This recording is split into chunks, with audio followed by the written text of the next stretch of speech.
You ready? Good morning and happy Sunday. Gosh, it's been a really long time since we've posted anything to our channel. So we thought that since it was such a beautiful morning and we just barely had a mini garden tour yesterday, our yard is pretty good. So we thought we would give you a quick garden tour this morning. Let's start in the pocket garden.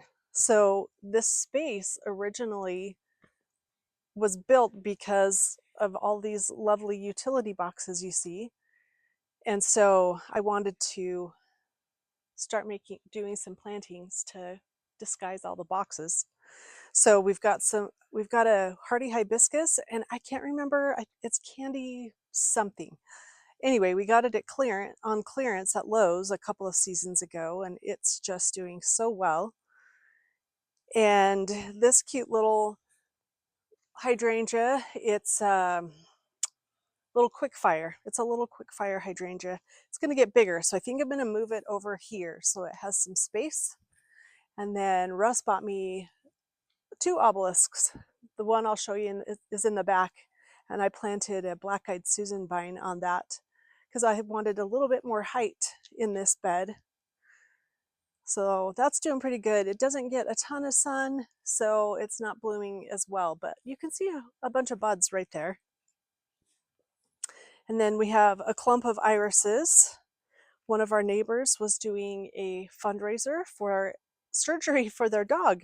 So, because we're dog lovers, we bought a few rhizomes, and it's a really dark purple. Actually, this is a spent daylily, but the purple of the iris is about that color. And then speaking of the daylilies, they are just about done, but we have a few just about to open this morning.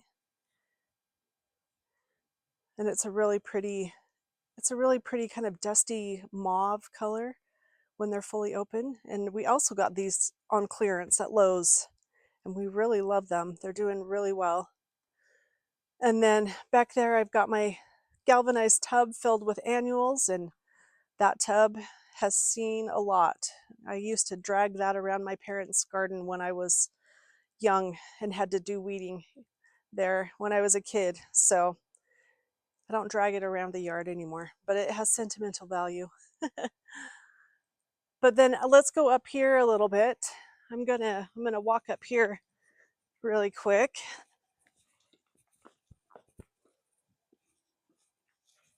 So we'll just kind of step back here. We just recently bought this Japanese maple that we're going to plant right here, and it'll get, I don't know, I think it says, what does it say?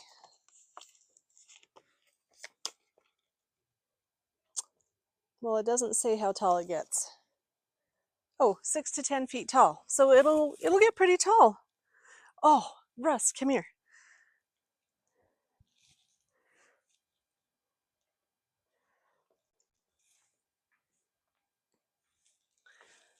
We okay. We bought some clearance Japanese anemone 2 seasons ago, I think. Okay. We bought some Japanese anemone 2 or 3 seasons ago on clearance, and I planted them, and then we never ran them to drip. So all but one died, and it was struggling so much. So Russ ran drip to it, and look, we've got some little buds. I'm so excited. That'll be so fun. And then we've got our builder planted boxwoods that I tried to shear up into cones this year. And then we have 2 peonies that actually started out as one right behind that 9 bark. And it was getting swallowed up by the 9 bark. So I was trying to move it, and it accidentally broke into 2 pieces. And this one struggled for a while, but it looks like it's coming back. So yay, lucky us, we have 2.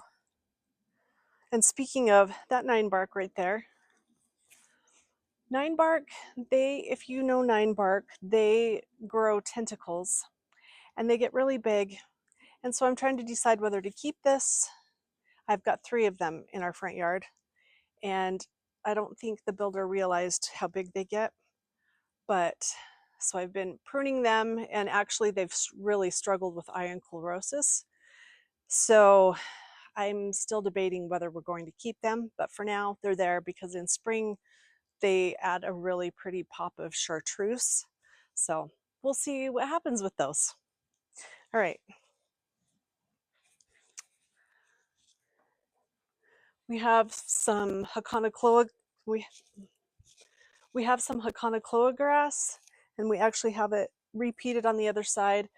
The front is not exactly where we want it to be because pretty much all of these plants were planted by the builder. So, and while they're not bad, I want more color.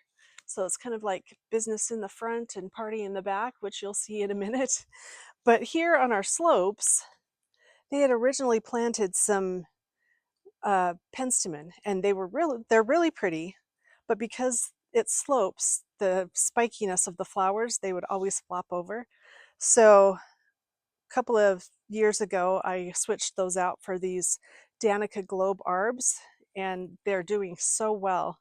And then I wanted to add just a little pop of color, so I added some sedum, and the jury's still out on the sedum too. I'm not sure if it gives enough impact for what I was going for, but for now it works. So let's come down here. You can just see all along the front, it's nice and tidy, but I just would love to have some more color. So I'm gonna be working on adding some perennials and some annuals so that we have more color during the growing season. We've got some Carl Forster grass, and our juniper is doing really well. I really like that plant. I just wish that they had planted it farther back, a little bit closer to the corner, but we can, I don't know, I won't move it. But anyway, so you've seen our steps that we installed last spring, and I had originally planted several rock crests, but then again we forgot to run drip. So now we have drip, but we couldn't find any rock cress at the garden center, so I just added some lantana. So by the end of the season it should be really nice and full and colorful, and I really like that. You can see another one of our 9 bark. It's a Darts Gold variety.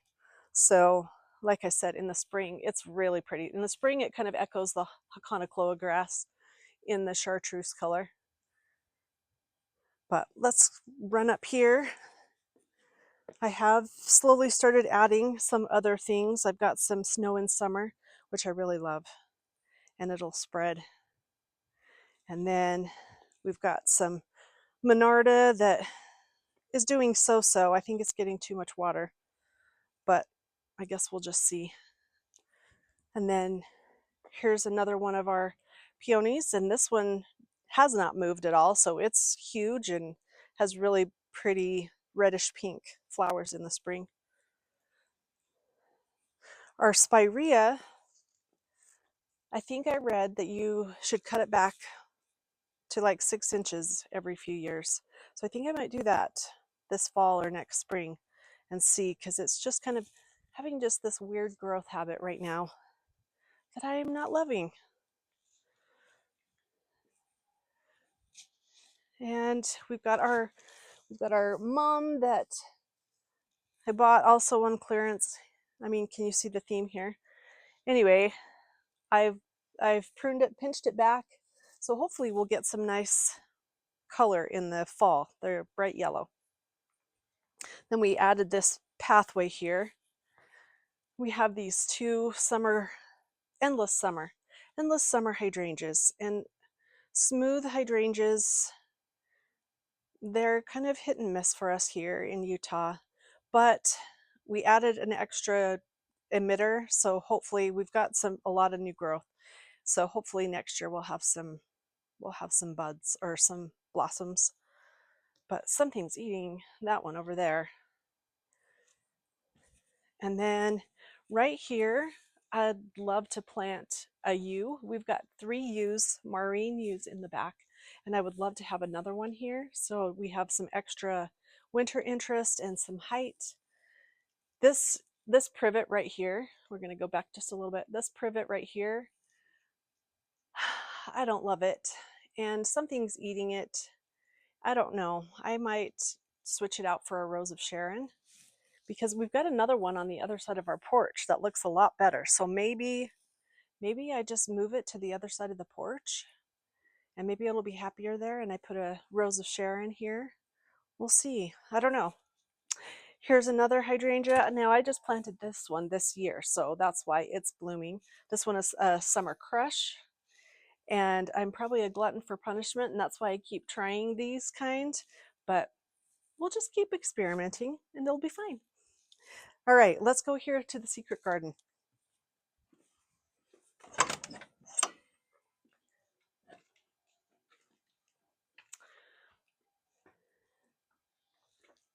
Do you want to hold this gate so that I can... So this area we installed last summer, and it's also an experiment because, as you can see, it's in shade right now, and it's in shade all day except from noon to 3. So the hottest part of the day. And so while my hostas don't look awful right now, they did earlier, I'm just trying to decide what types of plantings to put in here. But in the meantime, the caladiums are showstoppers, and they're just so gorgeous this year. In fact, our little garden tour, people said, "Are those real?" And yep, they're real. They're doing really well. And I think actually they're helping to shade the hostas a little bit and the heuchera, so that might be a good thing.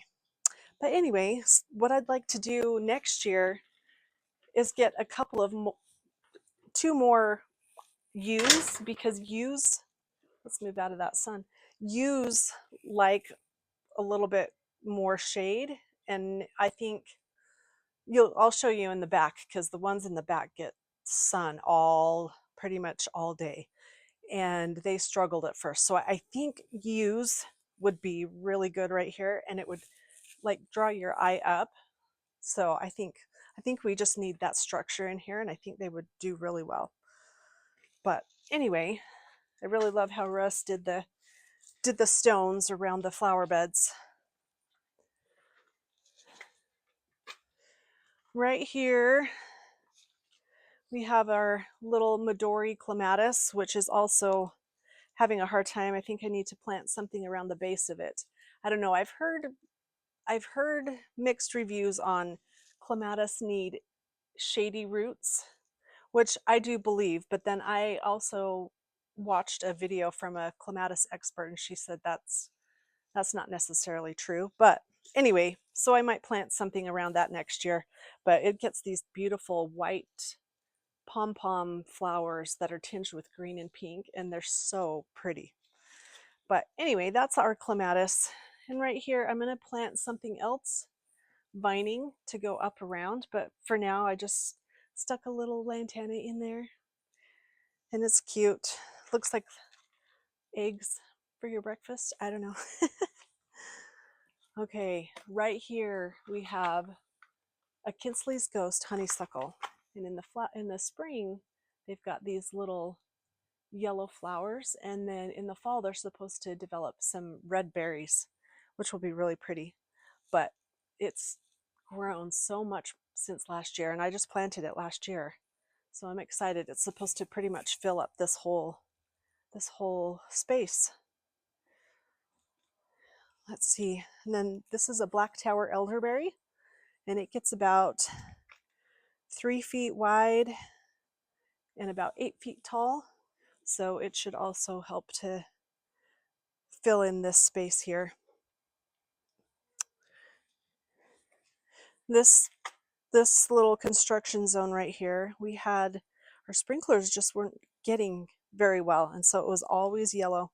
So we decided just to kind of embrace it and add a landing path here, and so the grass will eventually fill around that stone, and it'll look like it's always been there. We've got a Just kind of a nondescript but really pretty shrub rose here. And our lilies are done blooming, but they add some nice green right there. They're about the color of that teddy bear sunflower, which also, this teddy bear sunflower, and then this one over here, they were in our garden boxes and they were getting in the way of our watermelon. So I had to move them. And sunflowers don't necessarily like to be moved once they're established. So I really babied them and they came back, and look how cute they are. You okay? So this is the first time for me growing Lysianthus, and I think they're so pretty. I love them so much. It won't be the last. This Gara, I've got to move it back because it's just laying over everything. But I love Gara because when the wind blows, it's just so light and airy, and it just looks like little butterflies flying in our garden. And it's so fun. Then my hanging baskets aren't doing great. I don't know. They're kind of small. The containers themselves are kind of small. It's hard to keep them watered. So I don't know. We'll have to see what we do next year. I've got this petunia. I've got 3 clumps of this petunia. And I think it's a proven winners, and I think they used to be called something Picasso. Anyway, that's not what they're called now. But they're really pretty, and I don't know if you can tell, if you can get a closer, they're kind of a fuchsia pink, and then they are rimmed with green, and it's just really unique and really pretty. I've got clumps of ajuga, which in the spring it gets little purple spikes, and it's really pretty. And then here's another Gara. I think it's a petite something. Anyway, it's a different growing habit than that one. So it's just barely starting to get its flower spikes right now. And we've got some more Lysianthus. That clump of iris is from my mom's garden. And originally, when we left our last house, I had a bunch of it, but we weren't coming straight to this house, and so I wasn't able to take any. And so last summer, I got up the courage to ask the new owners of our old house if I could come and steal a clump, and they were so nice and they let me. You can see our little river.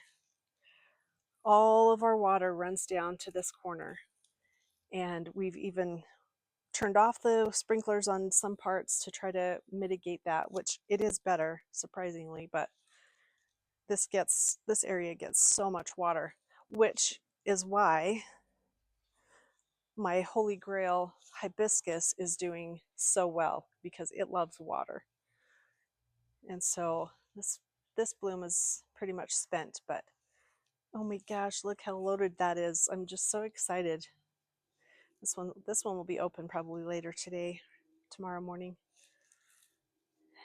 And my hardy geranium, it doesn't love all the water.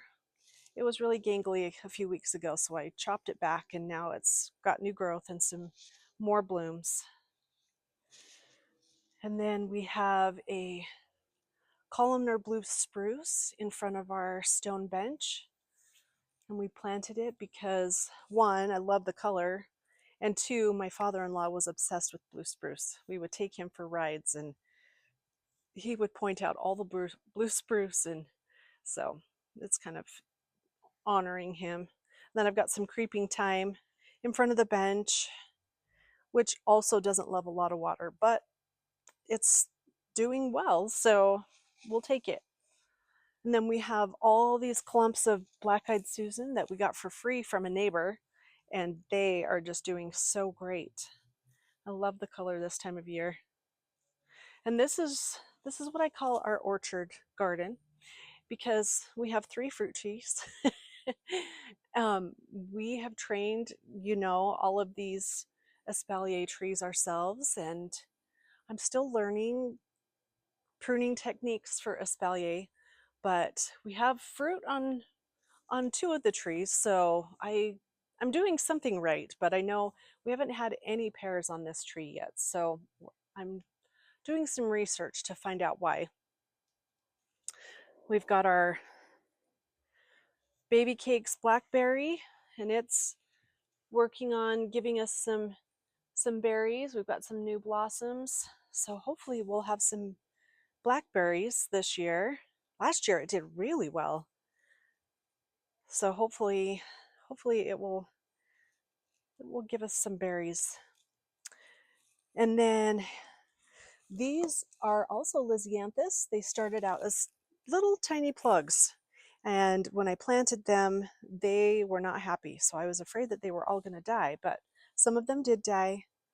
But I think for the most part they're going to do great, and I'm excited. I can't even remember what color. I think I got some pinks and some whites, so we'll see what happens with those. And then we've got a raspberry shortcake raspberry, which is being munched on by something, grasshoppers probably.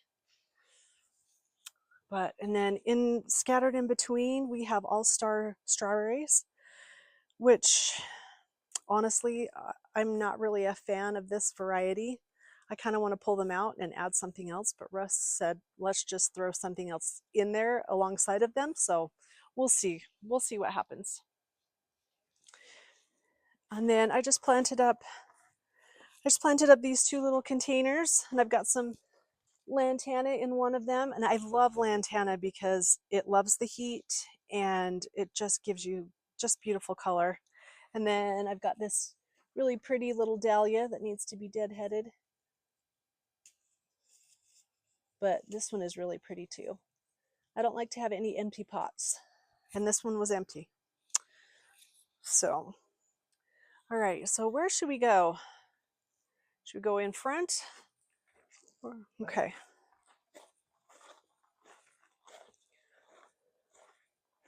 Our dog's giving us 2 poops. Oh, lovely. Okay, so here's our vegetable garden, our parterre garden, our working garden, but it's really pretty, even if it's functional. And we have a couple of tomatoes over on this trellis. We've got a beefsteak and a Cherokee purple. And then just for fun, I thought I would throw in a Armenian cucumber in the middle. And they're all so crowded, but they're doing great. And look at this. We've got a cucumber here. We have a cucumber here. I'm going to let them get just a little bit bigger, and then we'll harvest those. And I'm so excited because Armenian cucumbers are my favorite. You don't have to peel them. They're really sweet, and they don't ever get bitter. And so I just love them. We didn't really know what we wanted to grow as far as vegetables this year, so we threw in a lot of annuals. So we've got zinnias and marigolds in here, and then our really nice big zucchini. It doesn't look like there's any. Oh, we do have one right there. It'll be ready to pick later today. And then I've got more galvanized containers, and these 2 square ones I got for free from a neighbor. You can see I love to be as frugal as possible. And then this one right here belonged to my father-in-law, and he just kept a million screwdrivers in it. And so I took it over and planted a really pretty petunia in there. And then this poor little zucchini, it keeps trying. The leaves will die, new ones will grow. Every once in a while we'll get a zucchini, but I think these are the male ones, and they're not going to be fruitful. So I think I might just pull this out. We're just about, it's the beginning of August, so we're getting close to being able to plant some cool season crops. So that'll give us a little bit more space for cool season crops, and we'll put this one out of its misery. But over here we have a sun sugar cherry tomato, which they're so good. And you can see it's just loaded with fruit, and pretty soon they will all be ripe and ready for us to eat. But let's come over here really quick. Here's another one of our teddy bear sunflowers, and I love them so much. They're They're like a teddy bear. They're just fuzzy and fluffy. And then we've grown watermelon before, but we've never grown this variety. And we thought it would be really fun for the grandkids to just have little watermelons to be able to harvest. And so this one is a sugar baby, I think is what it's called. And this one's just about ready. We're waiting for the tendril, I think, to turn brown, but it's super close to being ready. We've got another one down there, and then we have a bunch of little ones all over. And we always love to grow vining things up this because the grandkids love to walk under this when it's all covered. We planted these kind of late, so normally this would really be covered with vines, but it'll happen. It'll happen. This little, let's just come back here really quick. This little strip is was original to the backyard landscape that the builders did. Um, so I've just kind of stuck some things in here, and this spring I've got a clump of columbine here and one at the very end. And this spring they were just attacked by aphids. And after a few weeks, they were just sticky and brown and shrivelly. So I was just like, So I just chopped them both down to the ground. And now they're so healthy, and they even had some new flowers. And so I'm really excited about that. Some more snow in summer. There's another little teddy bear sunflower, and one here too that I don't know what's going on with it because it gets enough water. But next year we're going to plant some sweet autumn clematis on the other side here. So and that will get big and bushy, and it will grow over the top and give a little secret tunnel for the grandkids to walk through. And it smells really nice. And it starts blooming about this time of year-ish, next month maybe. So if we stand right here, I'm going to show the trees. So you can see these 3 raspberry spear crab apples, and you can see that one is much bigger than the other 2. So when we bought them, they were all the same size. And then we planted them and, of course, added water, not thinking that all the water drains down towards that 3rd one. And that 3rd one just really started to struggle.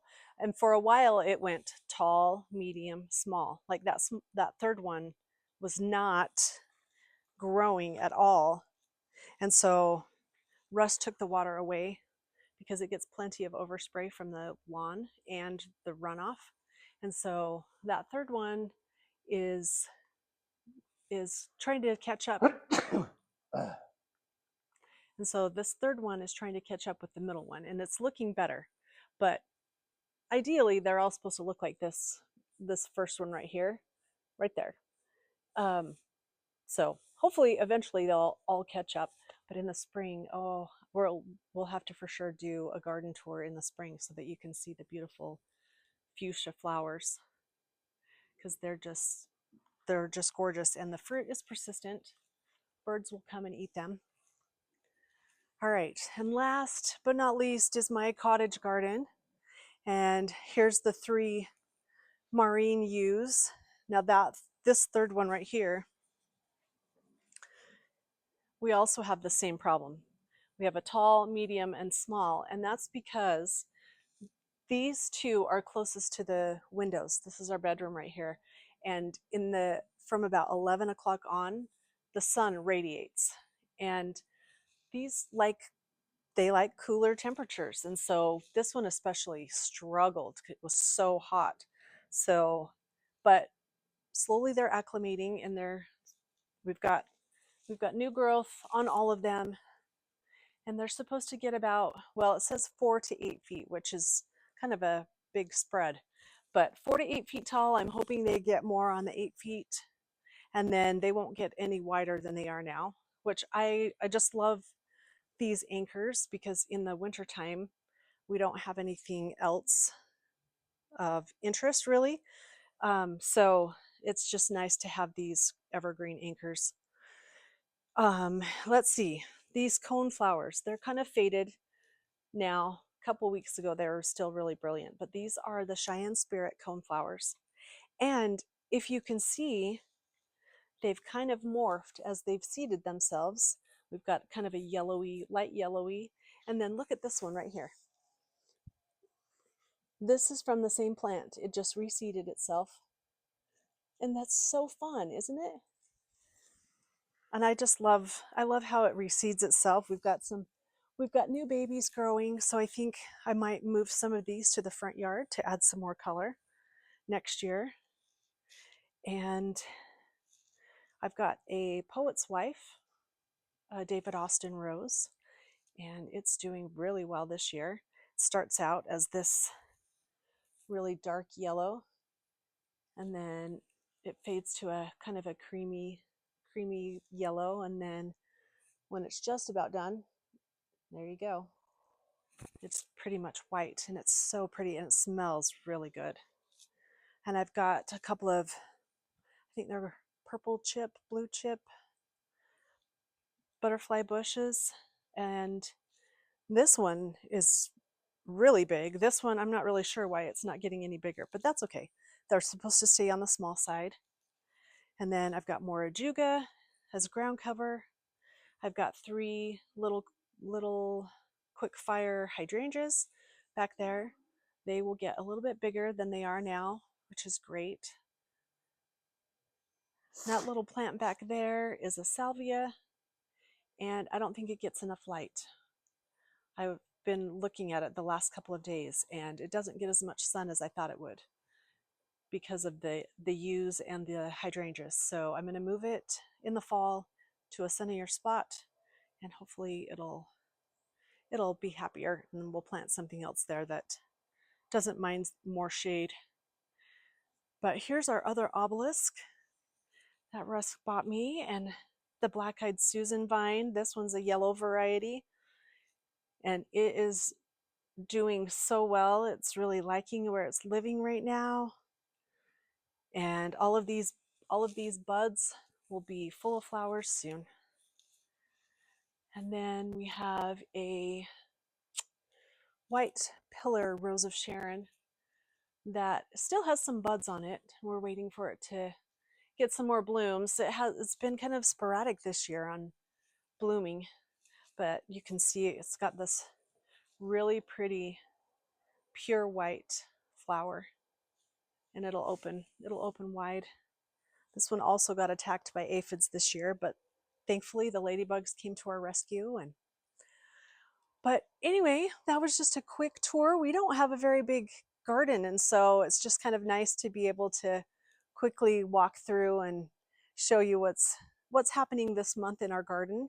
So thank you for being with us today, and sorry it's been so long. We'll try to be a little bit more consistent, but we hope that you have a great day. Thanks.